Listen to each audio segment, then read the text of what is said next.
எல்லாருக்கும் வணக்கம். ஒவ்வொரு புது வருஷமும் நாம ஒரு சில ரெசல்யூஷன்ஸ் எடுப்போம். ஜிம்முக்கு போகணும், ஹெல்த்தை பார்த்துக்கணும் அப்படின்னுலாம். ஆனா நம்மளுடைய நிதி நிலைமையை மேம்படுத்த ரெசல்யூஷன்ஸ் எடுக்கிறோமா? இந்த 2026ஆம் ஆண்டு நம்ம நிதி நிலைமையை மேம்படுத்த என்ன மாதிரியான ரெசல்யூஷன்ஸா நம்ம எடுக்கணும் அப்படின்னு மின்ட் நியூஸ் பேப்பர்ல ஒரு ஆர்டிகல் வந்திருக்கு. ஸோ இந்த வீடியோல அதை பத்தி தான் டீட்டெயிலா நம்ம பார்க்க போறோம். அது மட்டும் இல்லாம ரெசல்யூஷன்ஸை பாதியிலே கைவிடாம ஃபாலோ பண்றதுக்கான டிப்ஸும் இந்த வீடியோல இருக்கு. ஏன்னா பெரும்பாலானவங்க நியூ இயர் ரெசல்யூஷன்ஸ் எடுத்துட்டு அதை ஃபாலோ பண்ண முடியாம பாதியிலே கைவிட்டுறாங்க. ரெசல்யூஷன்ஸ் என்னன்னு பாக்குறதுக்கு முன்னாடி அதை கண்டினியூவா ஃபாலோ பண்றதுக்கான டிப்ஸ் என்ன அப்படிங்கறத ஃபர்ஸ்ட் நாம பார்த்தலாம். ரெசல்யூஷன் அப்படிங்கறது அந்த வருஷத்துக்கான கோலை செட் பண்றது அப்படிங்கிறது தான். எப்பவுமே கோல் செட்டிங்ல ரெண்டு டைப் இருக்கு. ஒன்னு அப்ரோச் பேஸ்டு கோல் செட்டிங், ரெண்டாவது அவாய்டன்ஸ் ஓரியன்டட் கோல் செட்டிங். ரிசர்ச் என்ன சொல்லுது அப்படின்னா அப்ரோச் ஓரியன்டட் கோல் செட்டிங் தான் அதிகப்படியான சக்சஸ கொடுக்குது அப்படிங்கிறது தான். உதாரணத்துக்கு நான் இந்த வருஷம் ஒரு எமர்ஜென்சி ஃபண்டை பில் பண்ண போறேன் அப்படின்னு முடிவு பண்ணி ஒர்க் பண்றது அப்படிங்கிறது அப்ரோச் ஓரியன்டட் கோல் செட்டிங். இதே நான் எந்த பினான்சியல் பிரச்சனையிலையும் மாட்டாம இருப்பேன் அப்படிங்கிற மாதிரி பிக்ஸ் பண்றது அப்படிங்கிறது அவாய்டன்ஸ் ஓரியன்டட் கோல் செட்டிங். சோ எப்பவுமே அப்ரோச் ஓரியன்டட் கோல் செட்டிங்கை எடுக்கும் போது நம்மளால அந்த கோல்ல வருஷம் ஃபுல்லா சக்சஸ்ஃபுல்லா பண்ண முடியும் அப்படிங்கிறது தான் ஃபர்ஸ்ட் டிப்பு. அடுத்தது ரெண்டாவது என்ன அப்படின்னா, எடுத்த உடனே டிராஸ்டிக்கா ஒரு கோலை செட் பண்ணாதீங்க. எப்பவுமே ஸ்மால் ஸ்டெப்ல ஸ்டார்ட் பண்ணுங்க. நீங்க எடுத்த உடனே ஒரு பெரிய டார்கெட்டை பிக்ஸ் பண்ணீங்க அப்படின்னா அது மென்டலா உங்களுக்கு ஒரு பிளாக்கை கிரியேட் பண்ணும். உதாரணத்துக்கு நீங்க இந்த வருஷத்துக்கு முன்னாடி பெருசா உங்க சம்பளத்துல ஒரு பர்சன்டேஜ் சேவ் பண்ணதில்லை அப்படின்னா 5 to 10% அப்படின்னு சொல்லி ஸ்டார்ட் பண்ணுங்க. எடுத்த உடனே 20% 30% அப்படின்னு சொல்லி பிக்ஸ் பண்ணாதீங்க. ஏன்னா 20% 30% நீங்க சேவ் பண்ணணும் அப்படின்னா உங்களோட லைஃப் ஸ்டைலே நீங்க சேஞ்ச் பண்ண வேண்டிய தேவை இருக்கும். அது மென்டலா உங்களுக்கு நிறைய பிளாக்ஸ் கிரியேட் பண்ணும். அதே சமயத்துல 5 to 10% அப்படின்னு நீங்க ஸ்டார்ட் பண்ணும்போது அதை தொடர்ந்து உங்களால பண்ண முடியும். அது மட்டும் இல்லாம அந்த அமௌண்ட்டை கிராஜுவலா உங்களால இன்க்ரீஸ் பண்ணவும் முடியும். டிப்ஸ் எல்லாமே பார்த்தாச்சு. அடுத்து ரெசல்யூஷன்ஸ் என்ன அப்படிங்கறத பார்க்கலாம். ஃபர்ஸ்ட் ரெசல்யூஷன் அப்படிங்கிறது உங்களோட overall financial health related resolutions. So அதுல என்ன மாதிரியான ரெசல்யூஷன்ஸ் எடுக்கணும் அப்படின்னா, ஃபர்ஸ்ட் முக்கியமா எடுக்க வேண்டிய ரெசல்யூஷன் அப்படிங்கிறது இந்த பினான்சியல் சிச்சுவேஷனை அசஸ் பண்றதுக்காகவே ஒரு குறிப்பிட்ட டைம் பிக்ஸ் பண்றது. சோ அந்த குறிப்பிட்ட டைம்ல உங்களோட பினான்சியல் சிச்சுவேஷன் எப்படி இருக்கு அப்படிங்கறத உட்காந்து அசஸ் பண்ணுங்க. அதுக்கப்புறம் இந்த வருஷத்துல நமக்கு என்ன மாதிரியான பினான்சியல் நீட் எல்லாம் இருக்கு அப்படிங்கறதையும் லிஸ்ட் அவுட் பண்ணுங்க. உங்களோட பேங்க் அக்கவுண்ட்ஸ் என்ன, நீங்க என்ன மாதிரியான இன்சூரன்ஸ் இன்வெஸ்ட்மெண்ட் ப்ராடக்ட்ஸ்ல வச்சிருக்கீங்க, அது மட்டும் இல்லாம உங்களுக்கு எவ்வளவு கடன் இருக்கு, அதுல எதெல்லாம் இந்த வருஷம் நீங்க பே பண்ணணும் அப்படிங்கிற எல்லாத்தையுமே நீங்க ஃபர்ஸ்ட் லிஸ்ட் அவுட் பண்ணுங்க. பேப்பர் பென்ல பண்ணலாம், இல்லைன்னா எக்ஸல்ல பண்ணலாம். அது உங்களுக்கு என்ன மாதிரியான இது கன்வீனியன்டா இருக்கு அப்படிங்கறத பொறுத்து நீங்க அதுல பண்ணி வச்சுக்கோங்க. அடுத்தது இந்த விஷயங்கள் எல்லாத்தையும் லிஸ்ட் அவுட் பண்ணதுக்கு அப்புறம் இந்த வருஷம் நீங்க ஃபாலோ பண்ண போற பினான்சியல் பிளானை ஃபர்ஸ்ட் ரெடி பண்ணுங்க. அதுல முக்கியமான விஷயம் அப்படிங்கிறது ரியலிஸ்டிக் கோல்ஸ் எப்பவுமே பிக்ஸ் பண்ணுங்க. உங்களால தனியா பண்ண முடியும் அப்படின்னா வெல் அண்ட் குட். இல்ல உங்களுக்கு ஒரு அட்வைஸ் வேணும் அப்படின்னா ஒரு ட்ரஸ்ட்வர்த்தி பினான்சியல் அட்வைசர்ட்ட செக் பண்ணி பாருங்க. நம்ம சேனல்ல பர்சனல் பினான்சியல் ரிலேட்டட் வீடியோஸ் இருக்கும். சோ அதுல பேலன்ஸ் ஷீட்டை எப்படி ப்ரிப்பேர் பண்றது, நெட்வொர்க் என்ன அப்படிங்கிற விஷயங்கள் எல்லாத்தையும் தனித்தனி வீடியோஸா போட்டிருக்கோம். உங்களுக்கு அது ரிலேட்டடான ஹெல்ப் வேணும் அப்படின்னா அந்த வீடியோஸை செக் பண்ணி பார்க்க மூலமா உங்களால அந்த பினான்சியல் பிளான் அப்படிங்கறத தெளிவா பண்ண முடியும். அடுத்த ரெசல்யூஷன் அப்படிங்கிறது சேமிப்பு சார்ந்த ரெசல்யூஷன். சோ நீங்க எப்பவுமே அதிகமா சேமிக்கணும் அப்படின்னா உங்களோட சேமிப்பு ப்ராசஸை ஆட்டோமேட் பண்ணணும். எப்பவுமே உங்களோட சேலரி டேட் என்னவோ அதுல இருந்து அடுத்த 2-3 நாளைக்குள்ளேயே உங்களோட மியூச்சுவல் ஃபண்ட்ஸோட எஸ்ஐபி டிடெக்ஷன் டேட்டை பிக்ஸ் பண்ணுங்க. ஏன்னா லாங் டேர்ம்க்கு சேவ் பண்றோம் அப்படிங்கிறப்ப மியூச்சுவல் ஃபண்ட்ல எஸ்ஐபி பண்றது அப்படிங்கிறது ஒரு வழிமுறை. சோ அதுல நீங்க உங்களோட salary date 5th of every month அப்படின்னா அந்த எஸ்ஐபி டிடெக்ஷன் டேட்டை 6th or 7th அப்படிங்கிற மாதிரி பிக்ஸ் பண்ணிக்கோங்க. அப்படி பண்ணும்போது ஆட்டோமேட்டிக்கா அந்த எஸ்ஐபி அமௌண்ட் அப்படிங்கிறது உங்க அக்கௌண்ட்ல இருந்து சேவிங்ஸ்க்கு போயிடும்.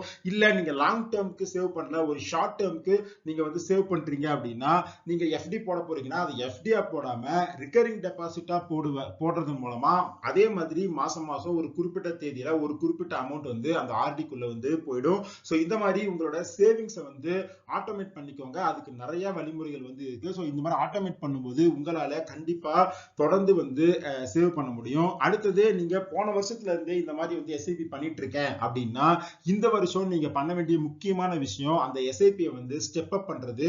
இந்த வருஷம் உங்களோட வருமானம் எந்த பர்சன்டேஜ் வந்து இன்க்ரீஸ் ஆகுதோ அதே அளவுக்கு உங்களோட எஸ்ஐபியும் வந்து ஸ்டெப் அப் பண்ண ட்ரை பண்ணுங்க. அடுத்து மூணாவது ரெசல்யூஷன் அப்படிங்கிறது நீங்க மியூச்சுவல் ஃபண்டை சேவ் பண்றதா இருக்கட்டும் இல்ல ரெக்கரிங் டெபாசிட்ல சேவ் பண்றதா இருக்கட்டும் அது எல்லாத்தையுமே ஒரு கோலோட வந்து நீங்க அசோசியேட் பண்ணிக்கோங்க. அப்போதான் உங்களால அந்த சேவிங்க நடுவுல உடைக்காம ஒரு குறிப்பிட்ட டைமுக்கு வந்து ஹோல்ட் பண்ண முடியும். உதாரணத்துக்கு நீங்க லாங் டேர்ம்க்கு சேவ் பண்றீங்க அப்படின்னா ஒரு வீடு வாங்குறதுக்கு வந்து நான் சேவ் பண்றேன் அப்படிங்கிற வந்து ஃபிக்ஸ் பண்ணிக்கோங்க. இல்ல ஷார்ட் டேர்ம்க்கு வந்து நீங்க ஆர்டி போடுறீங்க அப்படின்னா அது வந்து உங்களோட சில்ட்ரனோட அந்த வருஷத்தோட ஸ்கூல் ஃபீஸை பே பண்றதுக்கு வந்து நான் வந்து ரெடி பண்றேன் அப்படிங்கிற மாதிரி கோல்ஸ் வந்து ஃபிக்ஸ் பண்ணும்போது அதை வேற எந்த மாதிரியான நீட்ஸ்க்கு வந்து உடைக்காம இருக்கிறதுக்கு அது வந்து கண்டிப்பா வந்து உங்களுக்கு ஹெல்ப் பண்ணும். அடுத்தது ஸ்பெண்டிங் ரிலேட்டட் ரெசல்யூஷன்ஸ் என்ன அப்படிங்கறத பார்க்கலாம். ஃபர்ஸ்ட் ஒரு மாசத்துக்கு நமக்கு ஆகிற செலவுகள் என்ன அப்படிங்கறத அனலைஸ் பண்ணிட்டு அதுல வேஸ்ட்ஃபுல் எக்ஸ்பென்சஸ் என்ன அப்படிங்கறத கண்டுபிடிக்கிறது. நாம இந்த மாதிரியான விஷயங்களை ஃபர்ஸ்ட் பண்ணும்போது பண்ற ஒரு பெரிய தப்பு என்ன அப்படின்னா எதெல்லாம் வந்து பெரிய தொகை செலவுகளா இருக்கோ அதை வந்து அட்ரஸ் பண்ண ட்ரை பண்றது. ஆனா அது எல்லாமே முக்கியமான செலவுகளா இருக்கும். உதாரணத்துக்கு வாடகை கொடுக்கறது, இஎம்ஐ கட்டுறது, இந்த மாதிரியான விஷயங்கள். ஸோ அதை வந்து நம்மளால கண்டிப்பா அட்ரஸ் பண்ண முடியாது. இந்த மாதிரியான லிஸ்ட்டை வந்து நம்ம ப்ரிப்பேர் பண்ணும்போது ஞாபகம் வச்சுக்க வேண்டிய விஷயம் என்ன அப்படின்னா devil is always in the details. எப்பவுமே இந்த மாதிரியான லிஸ்ட்டை வந்து ப்ரிப்பேர் பண்ணிட்டு அதுல சின்ன சின்ன தொகையா எதெல்லாம் வந்து உங்களுக்கு செலவாகுது அப்படிங்கிறத அனலைஸ் பண்ணி அதுல எதெல்லாம் வந்து தேவையில்லை அப்படிங்கிறத முடிவு பண்ணுங்க. ஒரு டிபிக்கல் கல்பிரிட் என்ன அப்படின்னா சப்ஸ்கிரிப்ஷன்ஸ். நம்ம லைஃப்ல தொடர்ந்து வேற வேற டைம்ல வந்து நிறைய சப்ஸ்கிரிப்ஷன்ஸ் வந்து எடுத்திருப்போம். அது ஆட்டோமேட்டடா மாசம் மாசம் நம்ம அக்கௌண்ட்ல இருந்து ஒரு குறிப்பிட்ட அமௌண்ட்டை எடுத்துக்கிட்டே இருக்கும். ஸோ அதை அனலைஸ் பண்ணி எதெல்லாம் தேவை எதெல்லாம் தேவையில்லை அப்படிங்கிறத முடிவு பண்ணி அந்த சப்ஸ்கிரிப்ஷன் வந்து கட் பண்ணலாம். அடுத்தது நீங்க கிரெடிட் கார்டு டெபிட் கார்டு வந்து செலவு பண்றீங்க அப்படின்னா அதுல அந்த ஸ்பெண்டிங் லிமிட்டை வந்து செட் பண்ணிக்கோங்க. அதை வந்து எவ்வளவு கச்சிதமா வந்து செட் பண்ணுமோ அதை செட் பண்ணிட்டு அதுக்குள்ள மட்டும் இந்த மாசம் வந்து நம்ம ஸ்பெண்ட் பண்ணோம் அப்படிங்கிற மாதிரி வந்து முடிவு பண்ணுங்க. ஸோ இதை வந்து நீங்க பண்ணும்போது இம்பல்சிவ் பையிங்க வந்து நீங்க தடுத்து உங்க பிளானுக்கு என்ன நீங்க செலவு பண்ணுமோ அதை வந்து கிரெடிட் கார்டு டெபிட் கார்டு வந்து செலவு பண்ணலாம். அடுத்தது ஒரு குறிப்பிட்ட அமௌண்ட்டுக்கு மேல வந்து நீங்க ஒரு பர்ச்சேஸ் பண்றீங்க அப்படின்னா முடிஞ்ச அளவுக்கு அதை வந்து கேஷா பே பண்ண ட்ரை பண்ணுங்க. உதாரணத்துக்கு இப்ப 5000 நான் வந்து லிமிட் ஃபிக்ஸ் பண்ணிட்டேன் அப்படின்னா அதுக்கு மேல நான் எந்த பொருளை பர்ச்சேஸ் பண்ணாலும் அதை வந்து கேஷ்ல தான் பே பண்ணும் அப்படிங்கறத முடிவு பண்ணிக்கோங்க. ஏன்னா பெயின் ஆஃப் பேயிங் அப்படிங்கறத நீங்க கேஷ்ல பே பண்ணும்போது தான் உணர முடியும். அடுத்தது 24 hour ரூல். நீங்க ஒரு குறிப்பிட்ட அமௌண்ட்டுக்கு மேல ஒரு பர்ச்சேஸ் பண்ண போறீங்க அப்படின்னா அட்லீஸ்ட் ஒரு நாள் எடுத்துக்கிட்டு அதை பத்தி திங்க் பண்ணுங்க. நீங்க தனியா திங்க் பண்ணாலும் ஓகே, இல்ல உங்களோட பார்ட்னரோ இல்ல உங்களுக்கு இருக்கிற ஒரு பெஸ்ட் ஃப்ரெண்ட் கூடயோ அந்த மாதிரியான ஒரு பெரிய பர்ச்சேஸ் பண்றதுக்கு முன்னாடி டிஸ்கஸ் பண்ணிட்டு அது உங்களுக்கு தேவையா அப்படிங்கிறத முடிவு பண்ணிட்டு அந்த 24 hour கழிச்சு வந்து அந்த பர்ச்சேஸ் பண்ணுவது மூலமா தேவையற்ற செலவுகளை வந்து நீங்க குறைக்க முடியும்.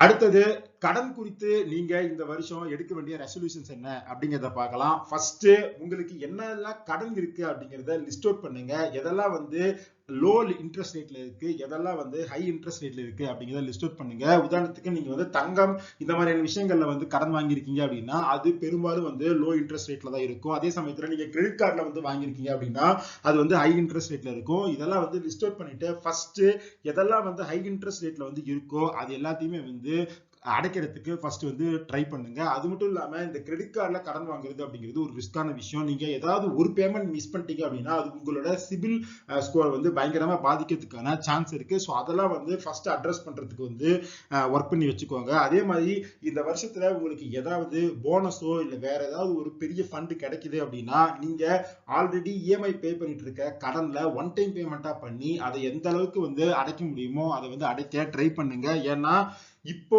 நாம இஎம்ஐ போட்டு ஒரு லோனை வந்து ஸ்டார்ட் பண்ணிருப்போம்.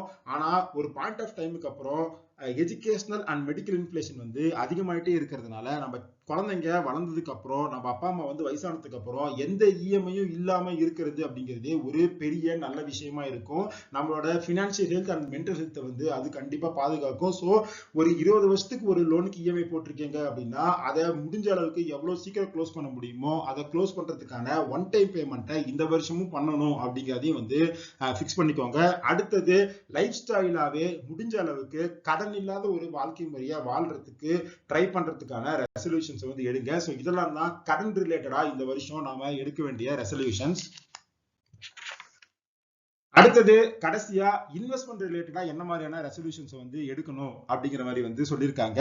ஃபர்ஸ்ட் ஃபோமோ அப்படிங்கிறத பண்ணக்கூடாது அப்படிங்கிறது. ஸோ இந்த ஃபோமோனா என்ன அப்படிங்கிறத பத்தி நம்ம சேனல்ல ஒரு வீடியோ போட்டிருக்கோம். டிஸ்கிரிப்ஷன்ல அந்த வீடியோ வந்து நான் கொடுக்குறேன், வேணும் அப்படிங்கிறத செக் பண்ணி பாருங்க. சிம்பிளா சொல்லணும் அப்படின்னா ஃபோமோ அப்படிங்கிறது ஃபியர் ஆஃப் மிஸ்ஸிங் அவுட். 2025ல கோல்டு வந்து ஒரு பயங்கரமான ரன் வந்து கொடுத்திருந்தது, 70% ரிட்டர்ன் வந்து கொடுத்திருந்தது. அதே சமயத்துல ஈக்விட்டி வந்து பெருசா வந்து ரிட்டர்ன் கொடுக்கல. ஸோ அதனால இந்த ரீசன்ட் பர்ஃபார்மன்ஸை சேஸ் பண்ணிட்டு அதுல வந்து நான் வந்து இன்வெஸ்ட் பண்ண போறேன், நான் வந்து ஈக்விட்டில இன்வெஸ்ட் பண்ண போறது இல்லை அப்படிங்கிற மாதிரிலாம் வந்து முடிவு பண்ணாதீங்க. எப்பவுமே ஒரு டிஃப்ரெண்ட் அசெட் கிளாஸஸ்ல டைவர்சிஃபை பண்ணி ஒரு நல்ல அலோகேஷன் வந்து பண்றது அப்படிங்கிறது தான் ஒரு நல்ல இன்வெஸ்ட்மெண்ட் மெத்தடாலஜி. அடுத்தது இப்போ புதுசா நிறைய இன்வெஸ்ட்மெண்ட் ப்ராடக்ட்ஸ் வந்து வந்திருக்கு. ஸோ அதுல எனக்கு வந்து ரிட்டர்ன் வந்து அதிகமா வருது அப்படிங்கிற மாதிரியான விஷயங்கள்லாம் பார்த்துட்டு அதுல வந்து மாட்டிக்காதீங்க. எப்பவுமே ஒரு ஸ்டேபிளான இன்வெஸ்ட்மெண்ட் ரிட்டர்ன் அப்படிங்கறத தான் நீங்க லாங் டேர்மா வந்து கோத்ரூ பண்ண முடியும். ஒரு திடீர்னு வர அதிகப்படியான இன்வெஸ்ட்மெண்ட் ரிட்டர்ன் கொடுக்குறேன் அப்படிங்கிற மாதிரியான விஷயங்கள்ல போய் மாட்டும் போது அது நம்மளோட இன்வெஸ்ட்மெண்ட் பாதையவே வந்து ஃபுல்லா வந்து டேமேஜ் பண்ணிடும். அடுத்தது ஃபினான்ஸ் ரிலேட்டட் ஆக்டிவிட்டிஸ் அப்படிங்கிறது எப்பவுமே ரொம்ப சிம்பிளா போரிங்கான ஒரு விஷயமா தான் இருக்கும். ஸோ அந்த மாதிரியான விஷயங்கள்ல அப்போதைக்கு என்ன ட்ரெண்ட் அப்படிங்கிறத ஃபாலோ பண்ணாதீங்க. உங்களுக்குன்னு ஒரு ஃபினான்சியல் பிளானை வந்து வச்சுக்கோங்க, இன்வெஸ்ட்மெண்ட் பிளானை வந்து வச்சுக்கோங்க.